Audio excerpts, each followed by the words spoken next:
Hey Double O's, it's Blake over at Bond Life Chicago here. With my own experience in law enforcement and several certificates in hand-to-hand combat and self-defense, I thought it'd be a fun idea for me to go through several different moments throughout the Bond series and the types of martial arts or combat style that Bond used and the way that they articulated it throughout the film. That being said, I'm by no means an expert. If you see something that I did wrong, call me out on it. I'm no shame in that. I have several instructor certifications through my law enforcement background in jiu-jitsu, Brazilian jiu-jitsu, as well as Krav Maga, which is something that definitely in the Craig era they use a lot of for both his training as well as in the films. But that being said, I also have a strong passion for self-defense and hand-to-hand combat, and that's where I kind of thought that it'd be a fun idea to share all this and my knowledge with you guys going through the series. I also don't suggest anybody trying to do any of this stuff on your own.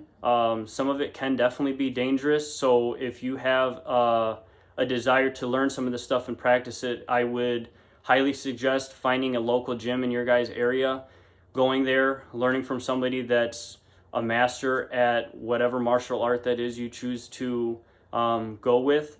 All of them are great. Any type of self-defense knowledge is better than none, and it's also a great workout, so I highly would recommend that. But it's definitely not a good idea to just kind of do it on your own, because if you don't do it right, or if you do something a little bit too serious, you could seriously hurt yourself or somebody else.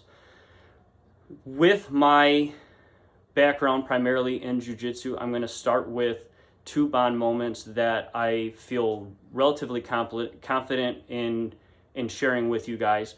The first one being a moment through Bond's escape in Dr. No, and the other one being that iconic staircase fight in Casino Royale. With that, it's going to be breaking down two different moves that may look similar to somebody that doesn't know exactly what that move is or what it's trying to complete. Sleeper hold. Everybody knows what a sleeper hold is. You see it in WWE, you see it in movies all the time where it's referenced in stories.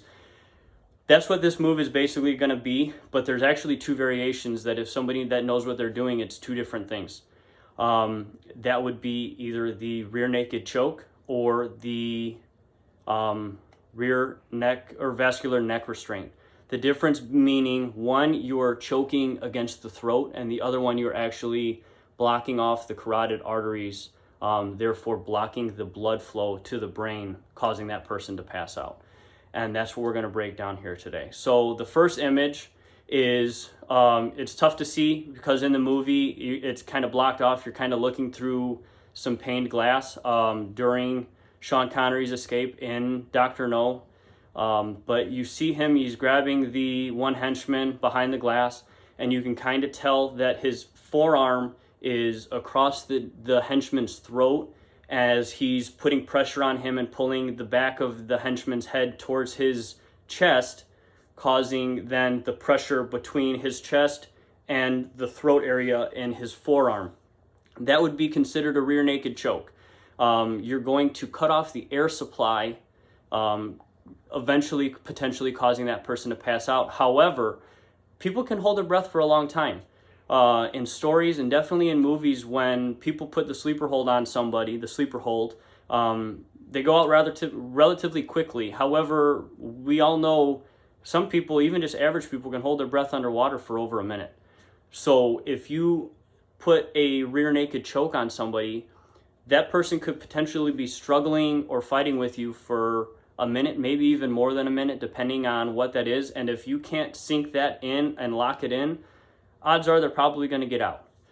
That said, Sean Connery, James Bond, he sinks it in.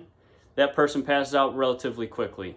With that rear naked choke, and again, because it is blocking the blood or the airflow, if you are able to get that and you hold that for a certain amount of time, just as if somebody was underwater without oxygen for a certain amount of time, it tends to be a little bit more permanent where that person may or may not wake up from passing out.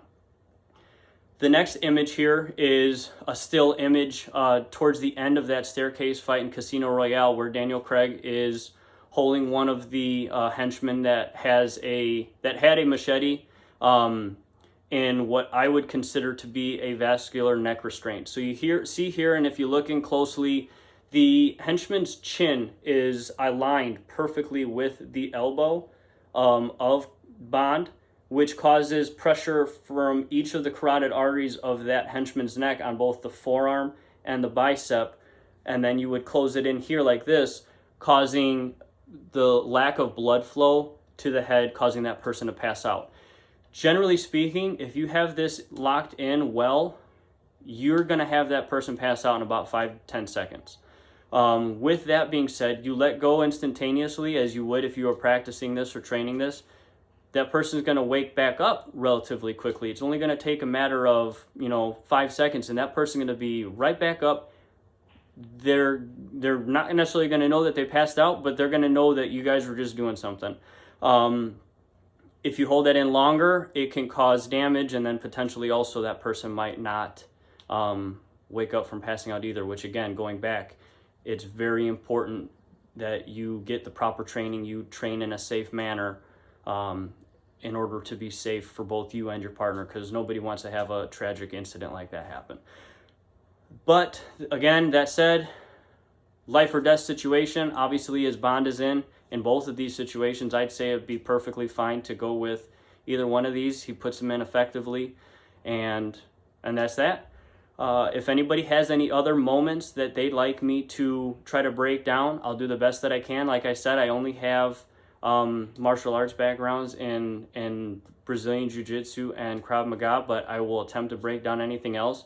I think that Krav definitely shows itself a lot in most of the Bond films, again, especially most of the Krav ones, just because of how popular it is and just the close hand-to-hand combat, close quarter style that Krav is, whereas karate or Muay Thai might be a little bit more fancy with kicks and you need a little bit more distance. Obviously, that's not something that a special agent's gonna have the ability to do.